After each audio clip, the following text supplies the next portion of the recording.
haka za mu ta ganin duk sun kabu da ido ba su ganin mu wallahi kuna ganin su daga Sokoto ya fito daga ya dauko su nan kaji jiga lemo ba su ba kayan su wallahi sai ta gumu da tsaya sai suka ce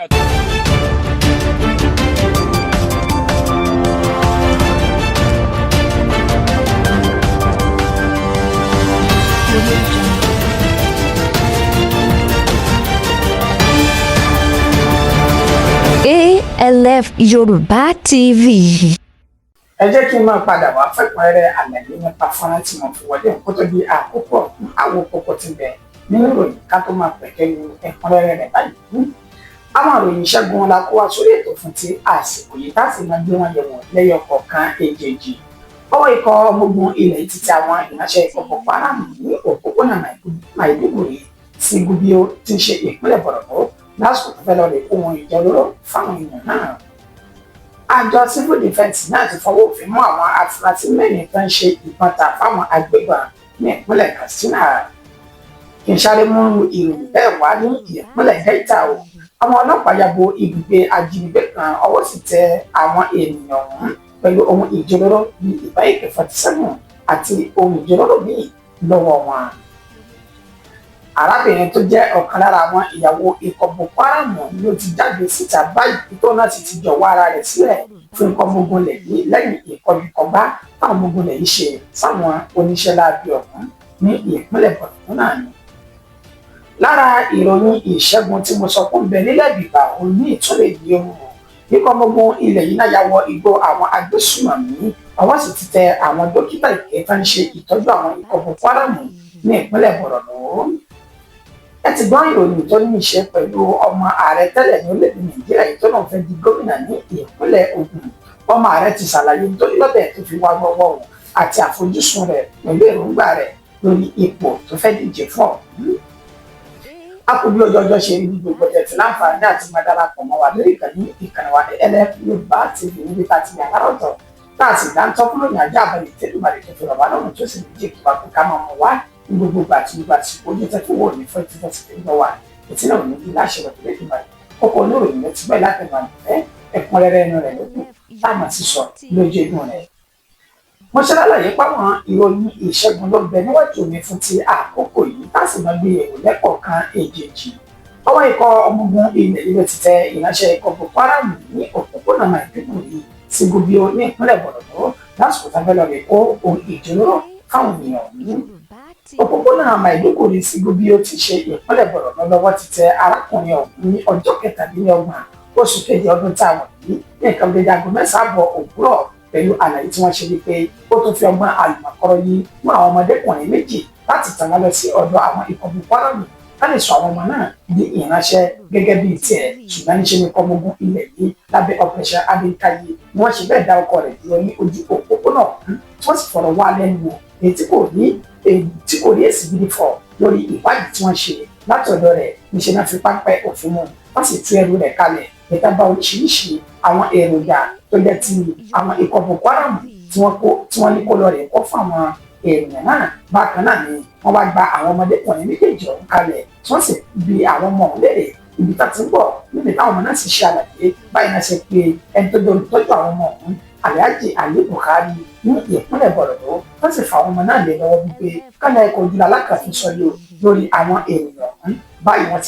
wọ́n ti ju arákùnrin ọ̀hún sí gbàgà àtìmọ́lé pẹ̀lú àwọn ohun ìjólóró àti ohun èlò míì lábá lákàtà rẹ̀. Irú ìròyìn bẹ́ẹ̀ ó ní tìjọba ìpínlẹ̀ Kàgá ní ìpínlẹ̀ Borno náà níbi tí ọmọ ogun Operation Adékáyé wọ́n ti ṣe bẹ́ẹ̀ fi pápẹ́ òfin mú ìránṣẹ́ àwọn ikọ̀ Boko Haram ẹ̀kọ́ orúkọ tẹ̀ náà ní Bukori Hasan nínú ọjà àtàpè ní Mainoki ní ìjọba ìpínlẹ̀ Kàgá ní ọjọ́ 27 oṣù kejì ọdún táwọn yìí ní nǹkan bíi aago 7 ọ̀sán ń lọ́wọ́ bá pẹ̀lú àwọn ìkàtàbà lákàtà tiẹ̀ náà nílé tó náà sì ti káwọ́ pẹ̀lú lọ́jọ́ ní gbàgà ikọ̀ ọmọ ogun ilẹ̀ yìí. Àjọ civil defence ti ń ṣe ẹ̀ṣọ́ ara ẹni kò náà ní ààbò yìí láti fi ọwọ́ òfin mú àwọn afurasí mẹ́rin yìí tó ń ṣe ìbọn ta fáwọn agbébọn ní ìpínlẹ̀ Katsina. Àjọ civil defence tá a mọ̀ sí ẹ̀ṣọ́ ara ẹni kò ní ààbò yìí náà yàwó abúlé pàpẹ ní Kúrè ní òpópónà Batsari tí ń ṣe ìjọba ìpínlẹ̀ Bàtàdàráwá ní ìpínlẹ̀ Katsina ní ọjọ́ 26 oṣù kejì ọdún tá a wọ̀ yìí gẹ́gẹ́ bí àlàyé tí wọ́n ṣe láti ọ̀dọ̀ ẹni tó dá lókòrò fún àjọ civil defence ọ̀hún ti ìpínlẹ̀ Katsina Buhari Hamisu ó sọ níwọ̀n wípé àwọn afurasí mẹ́rin ń lọ́wọ́ tẹ̀ ní inú iléeṣẹ́ burúkú tí wọ́n ti ṣe ìbájáde fáwọn agbébọn ní ìpínlẹ̀ Katsina ọ̀hún ó sì dárúkọ àwọn mẹ́rẹ̀ẹ̀rin Haruna Lawali ẹni ọdún 28, Badamasi Kabiru ẹni 50 ọdún, Hamza Lawal ẹni 30 ọdún àti Sọgíru Abba ẹni ọdún 25 nílẹ̀ tí wọ́n sì gba ọ̀pọ̀lọpọ̀ ìdúró kalẹ̀ lọ́wọ́ àwọn èèyàn ọ̀hún. Wọ́n ti fi ọ̀rọ̀ tẹ̀ wọ́n níkùn wọ́n sì ti ń ṣe àlàyé àwọn èèyàn táwọn pé ìwà náà tà fún ní kọ̀rọ̀kọ̀ndé ìpínlẹ̀ Katsina àtàwọn ìpínlẹ̀ tó wà lẹ́gbẹ̀kẹ̀gbẹ́ pẹ̀lú àwọn ìpínlẹ̀ ọ̀hún. Ẹ ṣe ní ìṣẹ́gun ẹ̀ṣẹ́ ní méjì fún ti àsìkò yìí. Ẹni sáré múlù ìròyìn tó fara pẹ́ èyí wá ní ìpínlẹ̀ Delta. Àwọn ọlọ́pàá náà yabọ̀ ibùgbé àwọn ajínigbé ní ìpínlẹ̀ ọ̀hún, ọwọ́ sì tẹ̀ wọ́n pẹ̀lú ohun ìjà olóró nípa lákàtà wọn. Ṣáájú ní iléeṣẹ́ ọlọ́pàá ní ìpínlẹ̀ Delta ni wọ́n ti fi páńpẹ́ òfin mú àwọn afurasí mẹ́ta èyí tí wọ́n ní wọ́n jẹ́ ògbólógbò ajínigbé ní agbègbè Ogeli tí ń ṣe ìpínlẹ̀ Delta. Àwọn náà ni wọ́n fi orúkọ wọn múlẹ̀ Usman Ayuba ẹni ọdún 42, Ibrahim Abubakar ẹni ọdún 42 bákan náà àti Haruna Dahiru ẹni ọdún 23 tí wọ́n ṣe ní àlàyé ẹnu ní aago. Usman Ayuba ẹni ọdún 22, Ibrahim Abubakar ẹni ọdún 22 àti Haruna Dahiru ẹni ọdún 23 wọn kì í ṣe ẹni ọdún 40 tí wọ́n pè ẹnu ní aago tí wọ́n ṣe ní àlàyé pé àwọn èèyàn náà wá láti agbègbè Iyede ní ìpínlẹ̀ ọ̀hún níbi tí wọ́n ti ṣe ní àlàyé pé wọ́n tọpinpin wọn dáadáa ọwọ́ tó tẹ̀ wọ́n nígbà tí ọwọ́ sì tẹ̀ wọ́n tán náà fi ọ̀rọ̀ wá wọn lẹ́nu wò wọ́n sì jẹ́wọ́ ibùba wọn níbi tí wọ́n ti ní àlàyé pé igbó burúkú kan náà ń lò ní inú agbègbè Ugeli ọ̀hún tí ń ṣe ìpínlẹ̀ Delta. Wọ́n wá tọpinpin wọ́n sì tẹ̀lé wọn dé inú igbó ọ̀hún ní ọjọ́ 26 oṣù kejì ọdún tá a wọ̀ yìí ibi tá ti rí ìbọn AK-47 àti ìbọn ìléwọ́ kan gbà lọ́wọ́ wọn. Àṣírí àwọn èèyàn náà ló tú lẹ́yìn tí ẹgbẹ́ jígbé tó jẹ́ ènìyàn tó jígbé tó gba mílíọ̀nù méjì náírà lọ́wọ́ rẹ̀ ní agbègbè Olú Avenue ní Ugeli tó ṣe bẹ́ẹ̀ dáhùn èèyàn náà mọ̀ tó sì fi ọ̀rọ̀ náà tọ́ àwọn ọlọ́pàá létí tó fi páńpẹ́ òfin mú àwọn afurasí mẹ́tẹ̀ẹ̀ta. Iléeṣẹ́ ọlọ́pàá ìpínlẹ̀ Delta ní ìwádìí lọ́wọ́ lórí ẹ̀sùn tó fi kàwé ènìyàn. Arábìnrin kan tó jẹ́ ọ̀kan lára àwọn ìyàwó ikọ̀ Boko Haram ní ìpínlẹ̀ Borno láti bọ́ síta báyìí tó sì ti jọ̀wọ́ ara rẹ̀ sílẹ̀ fún ikọ̀ ọmọ ogun rẹ̀ wípé òun náà darapọ̀ máwọn oníṣẹ́ láabi náà.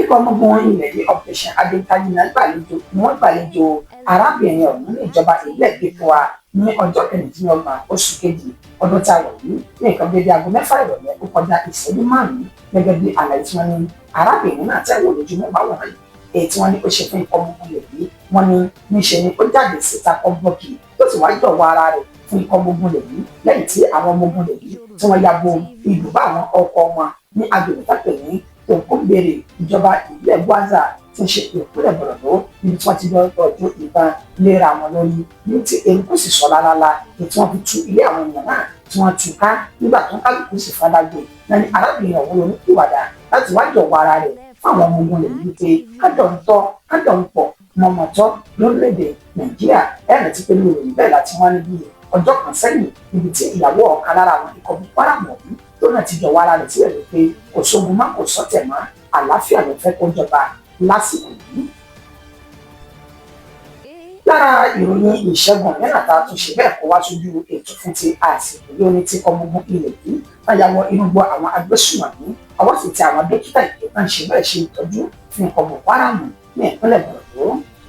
Inú gbọ́ burúkú kan èyí tí àwọn oníṣẹ́ láabi ọ̀hún tí wọ́n fi ṣe ibùba wọn ní agbègbè Sábọ̀ngẹ̀rì Fìlìṣíngò ní ìpínlẹ̀ Borno ó ní ọmọ ogun rẹ̀ yìí ó ní wọ́n ya wọ̀ ní èmi ti ṣọjọ́ 26 oṣù kejì ọdún tá a wọ̀ yìí ní nǹkan dédé aago 8 àbọ̀ òwúrọ̀ ó lù ní gbẹ̀rẹ́gbẹ̀rẹ́ gẹ́gẹ́ bá ṣiṣẹ́ náà lẹ́yìn pé wọ́n ti tọpinpin àwọn oníṣẹ́ láabi Boko Haram lẹ́yìn tó bá ti fara gba ọta àbọ̀tán àwọn wo ló ń tọ́jú wọn ó náà ṣe ń lóògùn tí wọ́n lò tí wọ́n fi gba ìtọ́jú torí pé àwọn mọ̀ pé wọ́n ṣe fara gbọ́ta àbọ̀ wọnú gbólọ̀ yìí ó yẹ kí wọ́n lọ rè máa kú sínú gbólọ̀ ṣùgbọ́n kàkà tí ọ̀rọ̀ òfin bẹ́ẹ̀ níṣẹ́ ni ọ̀rọ̀ tún bá ojú ìbòmí ìyọ náà wá bẹ̀rẹ̀ sí ní tọpinpin agbègbè ọ̀hún nínú tí wọ́n sì fi páńpẹ́ òfin mú àwọn oníṣẹ́ láabi tọ́jú dókítà ìgbé ètò wọn ṣe ìtọ́jú àwọn èèyàn náà ta làwọn dókítà ẹ̀kẹ́ ọ̀hún Dàyírò Haruna àti Sàlélè Láwálì nílẹ̀ tí wọ́n sì bọ oríṣiríṣi oògùn ní àkàtà àwọn èèyàn ọ̀hún èyí tí wọ́n ń lò fáwọn oníṣẹ́ lábẹ́ ikọ̀ Boko Haram pẹ̀lú àwọn Boko Haram tó bá lákàtà wọn gbogbo wọn láti kó ní papámọ́ra báyìí wọ́n sì ti gbìyànjú láti mọ́lé ikọ̀ gbogbo ilẹ̀ yìí ẹgbẹ́ oníṣègùn ètò kẹlẹ́lẹ́ ní Elédùmarè ó túbọ̀ mọ́ bá a fẹ́ bí àwọn oníṣẹ́ láàbí síta gbangba lásìkò síwájú àti síwájú sí i. Ètò ìṣẹ́ náà ní gbẹ́dẹ̀ sílé fún ti àsìkò yìí òun náà ní ti ìròyìn ọmọ ààrẹ tẹ́lẹ̀ ní orílẹ̀-èdè Nàìjíríà ètò ti ṣe náà rẹ̀ pé kò fẹ́ jáde dípò fún gómìnà ìpínlẹ̀ Ògùn ọmọ ààrẹ ti ṣàlàyé ìtọ́jú ọ̀bẹ tó fi wá bọ̀wọ̀ àti èròǹgbà rẹ̀ lórí ọ̀rọ̀ náà.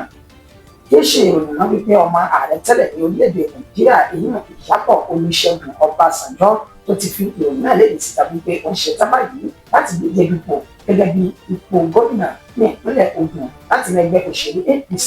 ìṣẹ̀lẹ̀ oríṣiríṣi ọ̀rọ̀ tí ń jáde lórí ọ̀rọ̀ wípé asin bàbá àtúnfẹ́sí ọmọ àti pé obìnrin tó ti fẹ́ máa darí orílẹ̀-èdè Nàìjíríà lásìkò yìí ṣùgbọ́n ojú ọ̀tọ̀ ó ní ọmọ ààrẹ tẹ́lẹ̀ ọ̀hún Ìyábọ̀ Olúṣẹ́gun Ọbásanjọ́ ló fi wọ ọ̀rọ̀ wọn lásìkò tó bá wọn níròyìn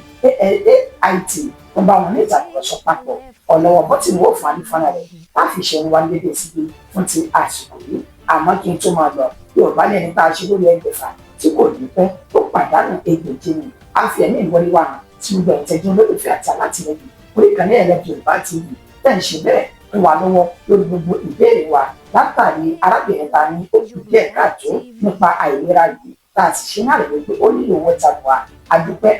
pé òkun ọ̀pọ̀lọpọ̀ àwọn èèyàn látó ti ń kà sí wa ní abẹ́ aṣọ ṣùgbọ́n díẹ̀ náà kò tí ì tó ẹgbìyànjú kẹtún kún wa lọ́wọ́ tẹ bá ṣẹ̀ṣẹ̀ gbọ́ fún ìgbà àkọ́kọ́ tẹ bá sì ti gbọ́ tẹ́lẹ̀ Elédùmarè yóò ràn ẹnì kọ̀ọ̀kan wa lọ́wọ́ ẹ jẹ́ ká ní ẹ̀mí àti ṣe Èdùmàrè yóò sì fi ṣe ṣe fẹ́lẹ̀ kọ̀ọ̀kan wa àmọ́ lóore ni wá sí ìlú adúpẹ́ púpọ̀ lọ́wọ́ gbogbo wa títí dìgbà tá àtúnjọ máa pàdé lórí ìkànnì ẹlẹ́bí Yorùbá TV ire àtayọ̀ kàbìtì láti máa pàdé ó dàbọ̀. Ogun State is probably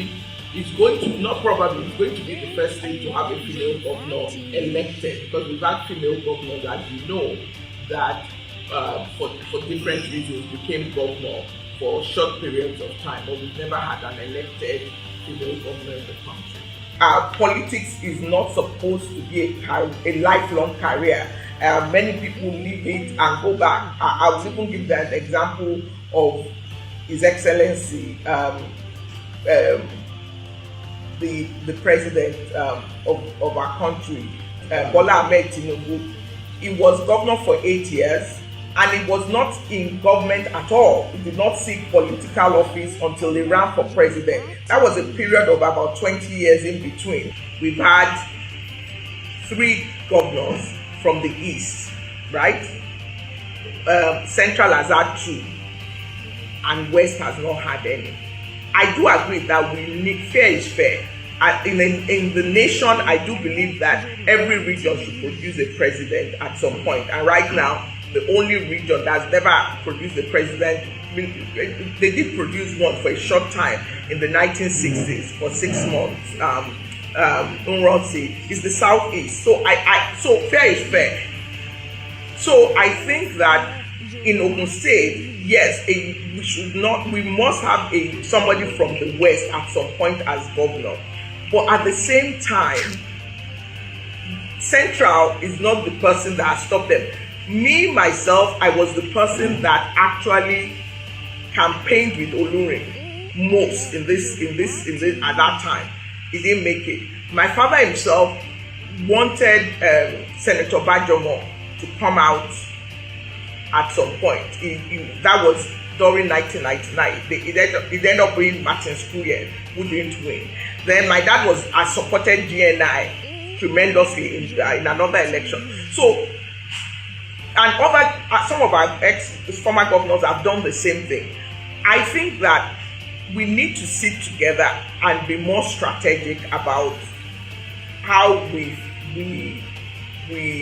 produce a governor from the west. I think that yes, what my father said in terms of central and east have to come together and then leave it for the west. But that's coalition has not been formed. And if we don't do it that way, it will fall the way it has always fallen, because we're doing it by default. So I believe that